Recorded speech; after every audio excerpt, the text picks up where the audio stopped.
तो असली डेरे की खबर देने वास्ते रहबर पुरुषों ने फकीरां ने अपने अपने तरीके दे नाल समझाया है। समझाने का तरीका अपना अपना वखरा है सारिया का। कोई किस तरीके दे नाल समझा रहा है, कोई किस तरीके दे नाल समझा रहा है, और मनुख नूं ये चेते करा रहा है। जिवें मैं अर्ज की सी पहला कि फकीर कहता है मेरे कोल उदों आउणा जदों 5 दिन शमशान घाट बिता के आ ते 5 दिन हॉस्पिटल। तो इसका मकसद ये नहीं कि सानू ये हिदायत की है कि शमशान घाट बैठ के तप करना है, ये मकसद नहीं है।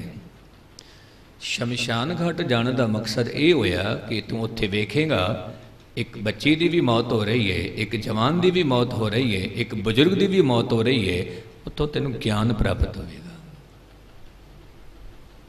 हॉस्पिटल में देखेगा ਵੱਖ-ਵੱਖ किस्म के रोगी बैठे ने, ਵੱਖ-ਵੱਖ किस्म के, तो उन्होंने वेख के तेन महसूस होगा कि ये जिंदगी की है, एक मिट्टी की ढेरी है, मिट्टी की ढेरी।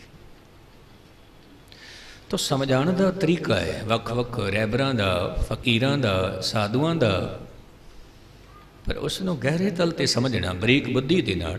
कई दफ़ा की होंदा है जदों किसी भी गल नूं बरीक बुद्धि दे नाल ना समझिया जाए तो अर्थ अनर्थ हो जाता है, अर्थ कुछ होर ही निकलता है। जिवें एक कबूतर देख हाथ में पूछा कहाँ अपर है। एक कबूतर देख हाथ में पूछा कहाँ अपर है। हुण इसके दो अर्थ बनते हैं कि एक कबूतर तो हथ विच है, पूछ लिया दूजा कित्थे है, दूसरा कित्थे है। और एक अर्थ बनता है कि उस कबूतर नूं हथ विच वेख के ते पुछ लिया, पूछा कहाँ अपर है। तुसीं तां कहंदे सी कि इहदे पर नहीं हन, पर इहदे तां पर मौजूद ने। पूछा कहाँ अपर है, ये अपर कित्थे, इहदे तां पर मौजूद ने, इहदे तां पंख मौजूद ने।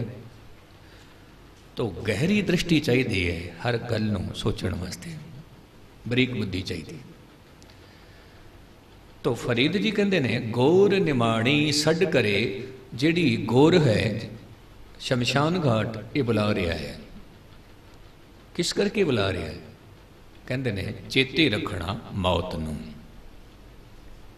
ਉਹ इस करके नहीं बुला रही कि तुसी मेरे कोल आके बैठ के बंदगी करो, इबादत करो तो कबूल होवेगी बंदगी, नहीं। फरीद जी कहते हैं मौत नूं चेते रखना, मौत नूं। नीघरियां घर आओ सर पर मैथे आवना, मरणों ना डरिया। सर पर कहते हैं अवश्य, एक ना एक दिन तुसी मेरे कोल आओगे। और ये तो अटल सच्चाई है कि एक ना एक दिन जाना पेगा। जदों जाना ही पेगा तो फिर मौत तो डरना किस करके। धार्मिक ग्रंथ उपदेश करते ने कि मौत मनुख की पूरी जिंदगी की एक तस्वीर पेश करती है, पिक्चर पेश करती है। जेकर मनुख मौत तो डरदा है तो समझ लेना जीवन ठीक ढंग दे नाल नहीं जीविया। जेकर मौत तो डर नहीं लगता तो समझ लेना जीवन बहुत चंगे तरीके दे नाल बतीत कीता है। कबीर साहिब इसनों इस तरह कहते हैं, कबीर मोहे मरने का चाव है। मैंने बहुत खुशी होती।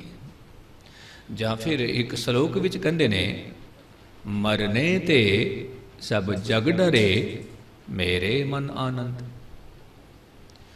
हुण जगत तो डरदा है मौत तो, कबीर कहते ने मैनू आनंद मिलता है।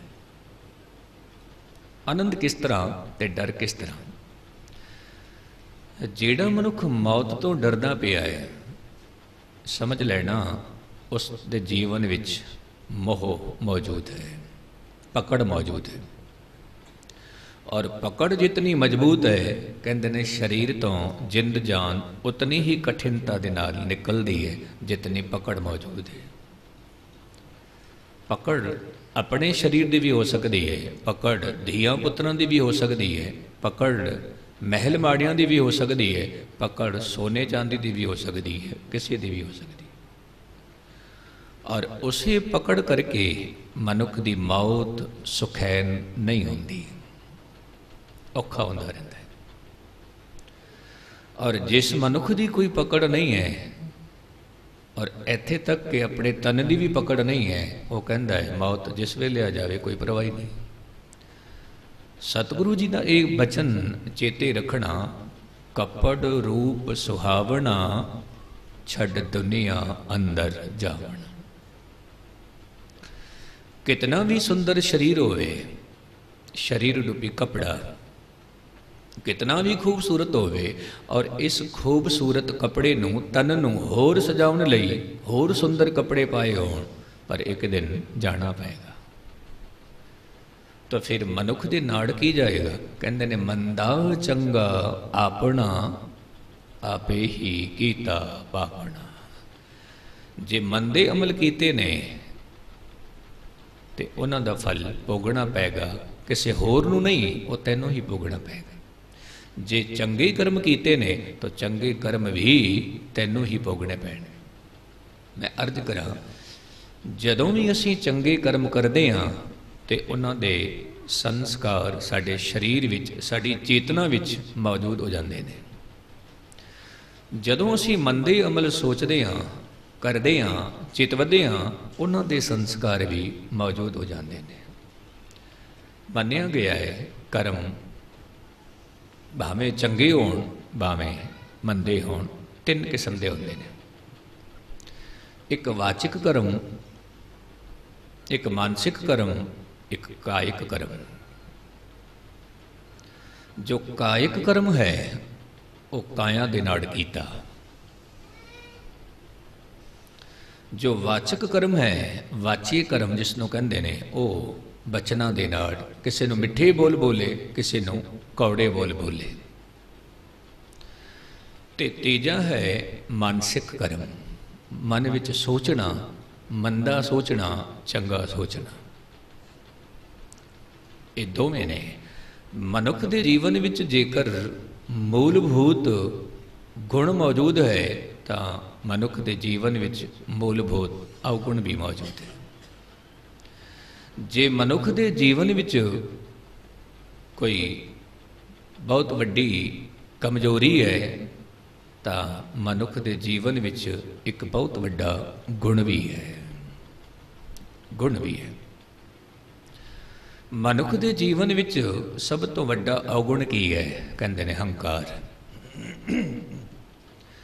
ते जीवन दे विच सब तो वड्डा गुण की है, कहण लगे गुण चंगियाइयां तत जेकर उहदे विच मिठत नीवी दोवें गुण मौजूद होण। मिठ बोलड़ा ते निमरता। हंकार और निमरता ये एक दूजे दे अपोजिट शब्द ने, विपरीत शब्द ने। हंकारी मनुख दे आले दुआले एक ऐसी शक्ति कम करती है जिसनों असीं कहंदे हां नकारात्मक, नैगेटिव। और अक्सर देखना हंकारी पुरुष के कोल बैठ के देखना, आप जी नूं उसकी वाइब्रेशन होर किस्म की महसूस होएगी। जेकर वो लंघ भी जाए वाइब्रेशन उसी तरह की महसूस होती है, नैगेटिव। और जिस मनुख के जीवन विच निमरता है, मिठे बोल ने, उसकी वाइब्रेशन पॉजिटिव होती है। और ये भी कदे महसूस करना, क्योंकि कुछ प्यारियां तो आप जी ने भी सुनिया होगा तो कई दफ़ा मैं भी सुनिया। अक्सर मनुख कह दिंदा है कि मैं फलाने मनुख दे कोल बैठा सी पर मैनूं घुटन हो रही सी, तो मैं फलाने मनुख दे कोल आ गया तो एक ताजगी महसूस हो रही है। वो घुटन की सी, ताजगी की है। जिथे घुटन महसूस हो रही सी उत्थे हंकार दे गीत गाए जा रहे सी, और जिथे हंकार दे गीत होंदे ने उत्थे नैगेटिव पावर कम कर दी है। और जिथे मिठे बोल ने, निमरता है, उत्थे वाइब्रेशन पॉजिटिव होंदी है, सकारात्मक। और वो सकारात्मक ताकत रब दे नाल जोड़दी है, प्रभु दे नाल जोड़दी। तो मैं अर्ज कर रहा सी, फरीदा गोर निमाणी सड करे, नीघरिया घर आओ, सर पर मैथे आवना मरणो ना डरियो। तो मौत तो डरना नहीं, क्योंकि अखीर विच तो आना ही है। और जो अखीर विच आना ही है तो फिर सौखे ढंग दे नाल जाइए, क्यों औखे होके जाइए। फिर धीरे धीरे करके परमात्मा के प्रति जो शरधा है उसनूं वधांदे जाओ। जदों असीं संगत करन तो बाद बाहर निकलते हैं, इत्थे शरधा आस्था वधदी है ते बाहर शंका वधदी है। जदों संसार विच विचरण करते हैं तो वख-वख किस्म के जीव, वख-वख किस्म के प्राणी वो साडे जीवन विच शंका नूं जन्म देंदे ने, कह देंदे ने कित्थे रब। वख-वख किस्म की धारणा शंका नूं जन्म देंदी है। और जदों असीं संगत करते हैं, धन गुरु ग्रंथ साहिब के करीब बैठने हैं, तो शरधा का जन्म होंदा है, आस्था का जन्म होंदा है। पर कई दफ़ा की होंदा है कि अद्धी आस्था ते अद्धी शंका। फिर मनुख की दशा इस तरह होंदी है जिवें मनुख नूं एक रस्सी दे नाल लपेट लिया ते कदे खब्बे खिंचदे रहे कदे सज्जे। जिवें दशा मदानी दी होंदी है, मनुख की भी दशा उस तरह की बन जाती, अद्धी आस्था ते अद्धी शंका, कदे शरधा कदे शंका। जे किधरे शरधा वध जाए तो शंका धीरे धीरे मिटनी शुरू हो जाती है, और जेकर शंका वध गई तो फिर शरधा खत्म होनी शुरू हो जाती है। इस करके ऐसे मनुख के नाल नहीं बैठना जो आप जी की शरधा नूं चोट मारे। ऐसे मनुख के कोल नहीं बैठना जो आप जी की शंका नूं वधावे। ऐसे मनुख के कोल नहीं बैठना। तो फिर किस मनुख के कोल बैठना है जो सानू रब दे नाल जोड़े। तो फरीद जी कहते ने, फरीदा ए नहीं लोईने देखदियां केती चल गई। फरीदा लोकां आपो अपनी, मैं अपनी पई। इन्हां अखां दे नाल वेखदियां वेखदियां कितने ही चले गए, कितने ही चले। जेकर मैं इस तरह अर्ज करा कि अपनी उम्र दे विच कितने प्यारियां नूं असीं शमशान घाट तक पहुँचा के आए हैं, बहुत सारे। तो फरीद जी कहते ने, अखां दे नाल वेखदियां वेखदियां कितने ही तुर गए, कितने ही चले गए। पर फिर भी फरीदा लोकां आपो अपनी। हुण भी जदों कि लोग अखां दे नाल वेखदे पए ने कि मनुख तुरी जा रहे ने, मनुख रुखसत करी जा रहे ने, फिर भी मनुख हवस विच बैठा हुआ है, फिर भी मनुख तृष्णा दे अधीन है, फिर भी लोकां आपो अपनी। मैनू ये चाहिए है, मैनू वो चाहिए है, मैनू ये चाहिए है। और आप जी ने देखा होगा जदों मृतक शरीर नूं लैके जांदे हां ते उत्थे भावें परमात्मा का सिमरन चल रहा होवे, पर कई दफ़ा ये भी देखिया कि एक तरफ तो वो अर्थी पई है, जपजी साहिब का पाठ हो रहा है, दूजे तरफ लोग फिर पुछते ने तेरे कारोबार का की हाल है, कितना मुनाफा होया है। अक्सर सुनिया गल्लां करते हुए। तो इत्थे फरीद जी कहते हैं, लोकां आपो अपनी, मैं अपनी पई। तुहानू तां थोड़ी चिंता है, पर मैनू चिंता है कि जीवन हथ चों निकलता जा रहा है, निकलता जा रहा। उम्र खत्म होती जा रही है, तुसीं तां दुनियावी पदार्थां दे वास्ते जी रहे हो, चस्कियां विच जी रहे हो, पर मैनू तो ये फिक्र है कि उम्र खत्म होती जा रही है, खबर नहीं किस वेले उम्र खत्म हो जाए और संसार तो विदायगी लैनी पै जाए। इस करके मैनू परमात्मा चेते है, परमात्मा याद है। क्योंकि परमात्मा दे ये बोल ने जो फरीद दी रसना चों जगत नूं मिल रहे हैं। तो फरीद जी कहते ने आप समारह मैं मिले। हे फरीदा, जे किधरे तू अपने आप नूं संवार लवे तां तेरा मिलन मेरे विच हो जाएगा। हुण इत्थे छोटा जिहा मैं उदाहरण देवांगा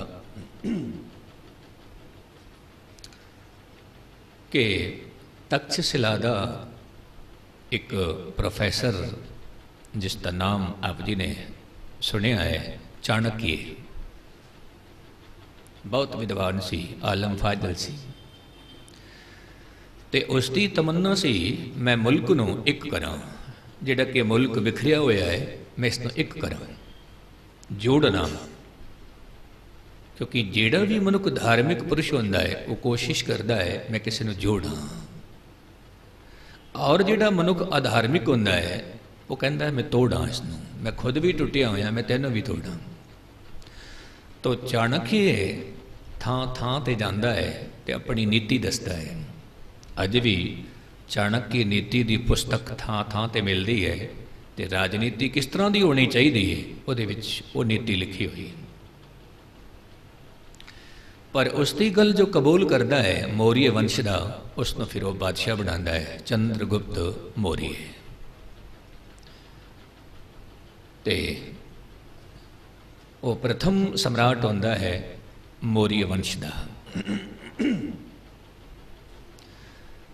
ते चाणक्य आप जंगल विच रहिंदा है कुटिया बना के।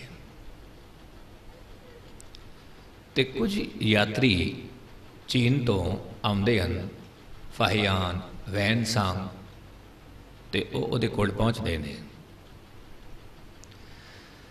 ते एक सवाल ये करते ने कि तुसी इतने सियाणे मंत्री महामंत्री फिर एक झोंपड़ी विच बैठे हुए हो। आप जी के वास्ते तो बहुत सुंदर बंगला चाहिए है, पर वो की कहता है कि जेकर महामंत्री झोंपड़ी विच बैठदा होवे तां जनता महलों विच बैठेगी, जेकर महामंत्री महलों विच बैठेगा तो फिर जनता नूं झोंपड़ी विच बैठना पेगा। तो असी झोंपड़ी विच ठीक हाँ, जनता महलों विच बैठे, महलों विच बैठे।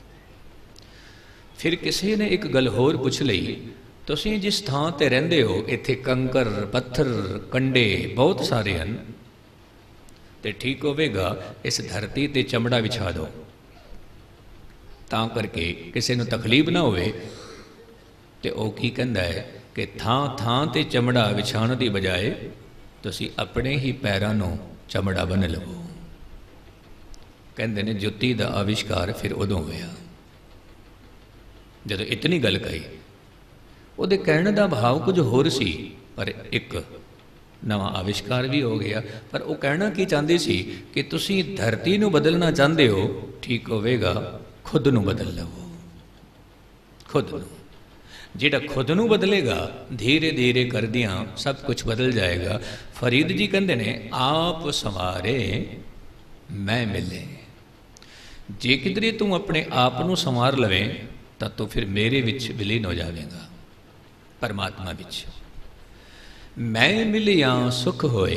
हे फरीदा, जे तू रब विच मिल गया तां तैनूं जीवन दे विच सुख मिलेगा। विकारां तो तू रहत हो जाएगा, विषय विकार तेरा कुछ नहीं बिगाड़नगे। फरीदा, जे तू मेरा होई रहे सब जग तेरा। तू मेरे जेकर कदमां ते तुरेगा लोग तेरे कदमां ते चलणगे। जे तू परमात्मा नूं सजदा करेगा लोग तैनूं सजदा करनगे, तैनूं सजदा करनगे। तो इतनी गल चेते रखना, जे परम अवस्था चाहिए है तो तू परमात्मा दे नाल जुड़, उस प्रभु दे नाल जुड़। नहीं तो ये जो जीवन की धार है वो किस तरह की है। फरीद जी कहते ने कंधी उत्ते रुखड़ा किचरक बन्ने धीर। कंधी ते रुखड़ा, जिहड़ा नदी का वेग है वो इतना प्रबल है कि किनारे नूं वो वेग कटदा जा रहा है, कटदा जा रहा है। और वो जिहड़ा रुख खड़ा है, दरखत खड़ा है, उसने किसी वेले भी डिग पैना है, किसी वेले। तो फरीद जी कहते ने कंधी उत्ते रुखड़ा किचरक बन्ने धीर, फरीदा कच्चे भांडे रखिए किचर ताई नीर। हे फरीदा, तो इस कच्चे भांडे दे विच पानी कितनी देर तक रख सकता है, कितनी देर तक? भाओ ये शरीर मिट्टी का पुतला है, कच्ची मिट्टी का, और इस शरीर नूं तू कदों तक बचा सकता है, कदों तक? कहते ने ये तेरा जो तन है, तन रूपी कपड़ा है, ये हुण बहुत पुराना हो गया, बहुत पुराना। तो कबीर साहिब तो इस तरह कहते ने, कबीर बेड़ा जरजरा फूटे 6,000, हरवे तिर गए डूबे जिन शिर भार। बेड़ा एक तो पुराना होवे तां भी खतरा होता है। अक्सर जदों भी किसी गड्डी विच असीं बैठते हाँ, कहते हैं गड्डी तो बहुत पुरानी है, खबर नहीं इस गड्डी ने मंजिल तक पहुँचाना भी है कि नहीं पहुँचाना। तो कबीर साहब कहते ने एक तो गड्डी भी पुरानी होवे, बेड़ा भी पुराना होवे, जर्जरा होवे, उस तो बाद फिर फूटे 6,000, फिर उहदे विच 6 एक नहीं, छिद्र एक नहीं, हज़ारां की गिनती विच निभाओ विकार भरे हुए ने। तो इस शरीर रूपी बेड़े विच जिहड़ी रूह बहुत हल्की है, भाओ जिहदे कोल निंदा का बोझ नहीं, जिहदे कोल विकारां का बोझ नहीं, जिहदे कोल मेर तीर का बोझ नहीं, कहते ने हरवे तिर गए डूबे जिन शिर भार। वो मनुख डुब गए जिन्हां दे सिर ते बोझ सी विकारां दा, लोभ दा, क्रोध दा, हंकार दा, वो फिर डुब गए। तो फरीद जी कहते ने इस शरीर रूपी पांडे विच तू कदों तक इसनूं बचा सकदा है? अखीर विच तां इस रूह ने शरीर तो वख होना ही है। फरीदा महल निसखण रह गए वासा आया तल। हे फरीद, बहुत सुंदर महल बगीचे खाली हो गए। देखते सी महलों विच कदे बहुत रौनक होया करती सी। एक जगह ते एक परिवार नूं वेखिया ते परिवार दे विच इतनी चहल पहल, पिता दे कोल बहुत ही उच्चे पदर की नौकरी है गौरमेंट की, ते उस दे घर विच 11 बेटियां, एक बेटा है छोटा। ते जिस घर दे विच धन बहुत होवे ते बहुत वड्डा बंगला होवे, 11 बेटियां होण, छोटा एक बेटा होवे, ते उस घर की रौनक भी बड़ी कमाल की होगी, क्योंकि न धन की कमी है न किसी पदार्थ की कमी है। फिर धीरे धीरे बच्चियां का विआह शुरू किया। किसी साल एक बच्ची जाती है तो किसी साल दूजी बच्ची जाती, और वेखदियां वेखदियां 11 बच्चियां का विआह हो गया, चलिया गया। हुण एक बेटा इतफाक दे नाल वो भी शराबी ते कबाबी निकलता है, तो उसका वसिया होया घर भी उजड़ जाता है। घर खाली दा खाली पे है, कोई भी नहीं होती। इतना सुंदर बंगला खाली पे है। फरीद जी कहते ने फरीदा महल निसखण रह गए वासा आया तल। फरीद इस तरह कह रहे ने, जो कदे पहला महलों में रहिंदे सी, अज वो जमी ते दफनाए गए ने, दफन हो गए। जो कदे महलों में रहिंदे सी, अज वो जमी विच दफन हो गए, भावें अग विच सड़ गए। कहने दा भाव वासा आया तल, गोरां से निमाणियां बहसन रूहां मल। जिहड़े मनुख कदे महलों में रहिंदे सी, ਤੇ ਉਹ ਰੂਹਾਂ ਅੱਜ ਗੋਰਾਂ ਦੇ ਵਿੱਚ ਬੈਠੀਆਂ ਹੋਈਆਂ ਨੇ, ਸ਼ਮਸ਼ਾਨ ਘਾਟ ਵਿੱਚ ਬੈਠੀਆਂ ਹੋਈਆਂ। ਕਦੇ ਮਾਣ ਕਰਦੇ ਸੀ ਮਹਿਲਾਂ ਦਾ ਔਰ ਕਦੇ ਗੋਰਾਂ ਦੇ ਵਿੱਚ ਬੈਠੇ ਹੋਏ ਨੇ। ਤੋ ਫਰੀਦ ਜੀ ਕਹਿੰਦੇ ਨੇ ਤੂੰ ਇੱਕ ਕੰਮ ਕਰ। ਕੀ ਕੰਮ? ਕਿ ਅੱਜ ਸਮਾਂ ਹੈ ਬੰਦਗੀ ਕਰਨ ਦਾ। ਪਰਮਾਤਮਾ ਦੀ ਬੰਦਗੀ ਕਰਕੇ, ਗੁਰਮੁਖਾਂ ਦੀ ਸੰਗਤ ਕਰਕੇ ਔਰ ਆਪਣੇ ਜਨਮ ਮਰਨ ਨੂੰ ਨਿਵਾਰ ਲੈ। ਪਰਮਾਤਮਾ ਦੇ ਦਰ 'ਤੇ ਤੇਰੀ ਪ੍ਰਵਾਨਗੀ ਹੋ ਜਾਵੇ, ਪਰਮਾਤਮਾ ਦੇ ਦਰ 'ਤੇ ਤੋਂ ਕਾਬਲੇ ਕਬੂਲ ਹੋ ਜਾਵੇ। ਗੁਰੂ ਕਿਰਪਾ ਕਰਨ। ਬਾਕੀ ਵਿਚਾਰਾਂ ਕੱਲ ਕਰਾਂਗੇ। ਭੁੱਲਾਂ ਚੁੱਕਾਂ ਦੀ ਖਿਮਾ। ਵਾਹਿਗੁਰੂ ਜੀ ਕਾ ਖਾਲਸਾ, ਵਾਹਿਗੁਰੂ ਜੀ ਕੀ ਫਤਿਹ।